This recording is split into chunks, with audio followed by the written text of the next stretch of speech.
అందరికీ నమస్కారం మిత్రులారా.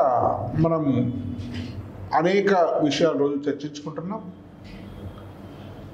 చాలామంది తల్లిదండ్రుల ఉత్కంఠ దాదాపు తెరపడినట్లే భావించవచ్చు.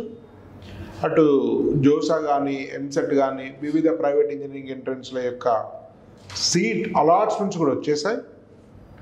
సో ఈ నేపథ్యంలో అసలు ఫస్ట్ ఇయర్ ఇంజనీరింగ్ చేయబోతున్నటువంటి విద్యార్థులు ఎలాంటి కెరీర్ని ప్లాన్ చేసుకోవాలి, జీవితంలో ఉన్నతంగా ఎదగాలనుకుంటే ఫస్ట్ ఇయర్ ఎందుకు అత్యంత ముఖ్యమైనటువంటిది, ఇలాంటి అనేక విషయాలు చర్చించడం కోసం మనకు అద్భుతమైనటువంటి గెస్ట్ మన ఛానల్లో ఈరోజు ఉన్నారు. వారు చాలామందికి చిరపరిచితులే, అనేక సార్లు మన ఛానల్లో కూడా మాట్లాడారు. వారు పరిచయం చేసిన తర్వాత చర్చలోకి వెళ్దాం. వారు శ్రీ శ్రీనివాస్ గారు. వారు బీటెక్ ఇంజనీరింగ్ కాలేజీలో ఉస్మాన్ ఇంజనీరింగ్ కాలేజ్ చదివారు, ఈసీ. తర్వాత ఐఐఎం అహ్మదాబాద్లో ఇండియాలో నెంబర్ 1 ఐఐఎం అయినటువంటి దానిలో ఎంబీఏ చేశారు. అనేక సంవత్సరాల పాటు ఐటీ రంగంలో మేనేజ్మెంట్లో పలు బాధ్యతలు నిర్వహించిన తర్వాత టీచింగ్ మీద వారికి ఉండేటువంటి ప్యాషన్తో దాదాపు 18-19 సంవత్సరాల క్రితమే నానో విద్యా సంస్థలను స్థాపించడం జరిగింది.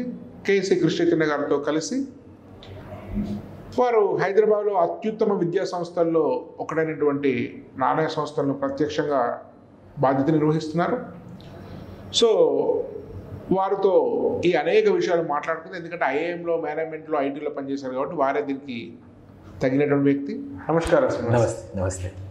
ఇప్పుడు అందరికీ మా తెలుగు వాళ్ళకు పుట్టినప్పటి నుంచే మామూలు ఐఐటీ చేయాలి లేదా మెడిసిన్ చేయాలి, అట్లాంటి పేరెంట్స్ అంతా కూడా ఒక డిఫరెంట్గా ఉన్నారు. మనకు అది కాంపిటీషన్ కావచ్చు, వాళ్ళ ముందు వాళ్ళు చూసే సక్సెస్ కావచ్చు, రీజన్స్ మనం చెప్పలేం. కానీ సో ఈ పరిస్థితుల్లో అందరి కళ ఐఐటీ ఇంజనీరింగ్ సంబంధించినంత వరకు. బట్ కొద్దిమందికి 1% మెంబర్స్కే ఐఐటీ వస్తుంది రాష్ట్రం వల్ల, అందరికి తెలిసిన విషయమే.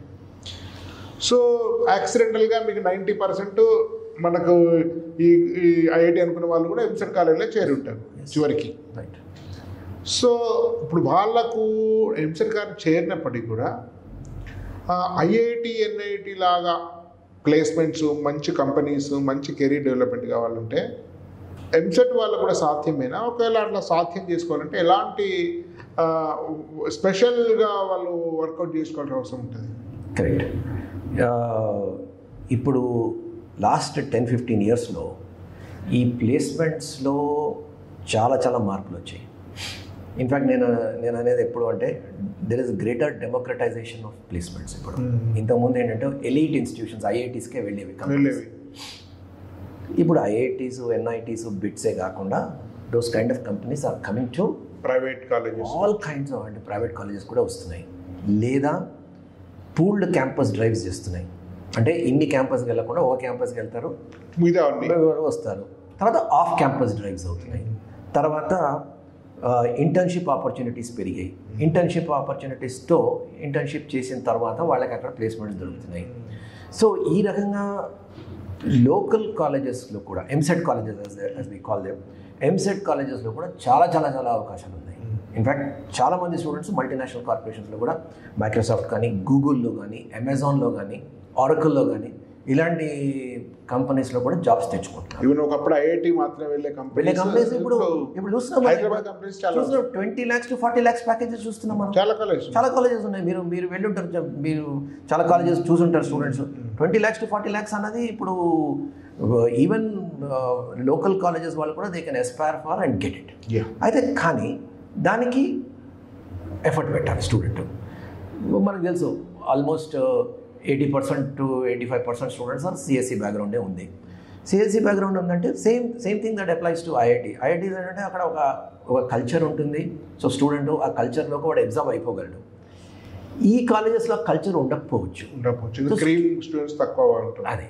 సో వీళ్ళు ఆ కల్చర్ డెవలప్ చేసుకోవాలి.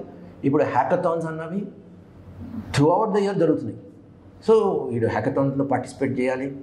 తర్వాత of course academics he should do well. ఎందుకంటే once he goes for a good company, వాళ్ళు ప్రధానంగా specially when you're coming from EAMCET kind of college వాళ్ళు ప్రధానంగా చూసేది అకాడమిక్స్ ఎలా చేస్తున్నావు అని, because that gives an indication that okay నువ్వు లోకల్ కాలేజ్ చదువుతున్నా కూడా నువ్వు సపోజ్ మీకు 90% వచ్చింది ఆర్ 9+ CGPA ఉంది అంటే okay you're achiever. So that kind of satisfaction. So అందుకోసం అకాడమిక్స్ ఇగ్నోర్ చేయకుండా అకాడమిక్స్ చేసుకుంటూ అండ్ సూపర్ చేయాలి. ఎందుకంటే ఐఐటీలో 8 CGPA కూడా నడిచిపోతుంది, కానీ ఇక్కడ మాత్రం you should do well in academics. That is 1. 2 ఈ కోడింగ్ బయట ఇన్స్యూరెన్స్ ఉన్నాయి అవన్నీ చేసుకోవాలి. ఓకే అవి చేయాలి. తర్వాత ఇప్పుడు మనకి ఫార్చునేట్లీ వీఆర్ ఇన్ హైదరాబాద్లో మనకి టీ హబ్ ఉంది, చాలా స్టార్టప్స్ ఉన్నాయి, వీళ్ళు పెరుగుతున్నాయి. ఫస్ట్ ఇయర్ నుంచి వీడు ఇంటర్న్షిప్ చేసుకోవడానికి మంచి అవకాశాలు ఉన్నాయి. ఫస్ట్ ఇయర్ నుంచి వీడు యాజ్ పర్ హిజ్ ఇంట్రెస్ట్ చాలా అవకాశాలు ఉన్నాయి. ఓకే ఈ నాట్ ఎక్స్పెక్ట్ మనీ, బట్ ఫ్రీగా చేస్తానంటే ఎవరు తీసుకోరు వాళ్ళు. So that will happen. So second year అయిన తర్వాత ఇంటర్న్షిప్ చేయాలి, థర్డ్ ఇయర్ అయిన తర్వాత తప్పకుండా చేయాలి. దట్ ఇంటర్న్షిప్ అనేది ఆ థర్డ్ ఇయర్ ఇంటర్న్షిప్ ఒక మంచి కంపెనీలో చేస్తే ప్లేస్మెంట్ దొరుకుతుంది. సో ఈ కోడింగ్ అన్నది వీడు స్కిల్స్ కరెక్ట్గా డెవలప్ చేసుకుంటే వీడికి ఈ 4 yearsలో తప్పకుండా by the time he comes to final year placement పెద్ద ఆబ్స్టాకిల్ ఏం కాదు. Absolutely not. చాలా మంది స్టూడెంట్స్ చేస్తున్నారు. అదే కాకుండా ఇంకోటి కూడా ఏం చేస్తున్నారంటే స్టూడెంట్స్ ఈ 4 years అయిన తర్వాత ఎంఎస్కి వెళ్తున్నారు. ఎంఎస్లో ఒక మంచి యూనివర్సిటీస్లో, ఎందుకంటే వీళ్ళకి ఒకవేళ ఒక మంచి గ్రేడ్ వచ్చింది అనుకోండి, ఇక్కడ మంచి యూనివర్సిటీలో రావడానికి ఛాన్సెస్ ఉన్నాయి. చేసిన తర్వాత అక్కడ there are a lot of students from local colleges who are doing well. In fact IITians కన్నా ఎక్కువ సంపాదిస్తున్నారు. అట్లేం లేదు, అక్కడ యూఎస్లో ఐఐటియన్స్లో కన్నా ఎక్కువ సంపాదించే లోకల్ ఇంజనీరింగ్ స్టూడెంట్స్ ఉన్నారు. సో ఐఐటి బస్ మిస్ అయ్యామని absolutely there is no students ఏమీ ఫ్రస్ట్రేట్ అయ్యే అవసరం లేదు. ఈ 4 years సద్వినియోగం చేసుకుంటే తప్పకుండా ఒక ట్రాక్లో ఉంటే టైం వేస్ట్ చేసుకోకుండా they will settle well. Sir ఇది చాలా అద్భుతమైన విషయం చెప్పారు ఫస్ట్ ఇయర్ వాళ్ళ కోసం. ఇదండి మనం శ్రీనివాస్ సార్ గారు అనేక సార్లు మాట్లాడారు మన దగ్గర మన ఛానల్లో. ఇంకా ఇక్కడ నుంచి రెగ్యులర్గా వారితో అనేక విషయాలు మనం మాట్లాడే ప్రయత్నం చేస్తాం. వీలైతే వారం వారి కార్యక్రమం కూడా ప్లాన్ చేద్దాం, వారు టైం ఇస్తే వీళ్ళని బట్టి. ఇదండి దీని గురించి ఈ విషయాలు అందరూ కూడా స్టూడెంట్స్ పేరెంట్స్ దృష్టిలో పెట్టుకొని అమల్లో చేసినట్టయితే డెఫినెట్గా మీ మంచి కెరీర్ ఉంటుంది. అందరికీ wish you all the best. ధన్యవాద్. భారత్ మాతాకి జై.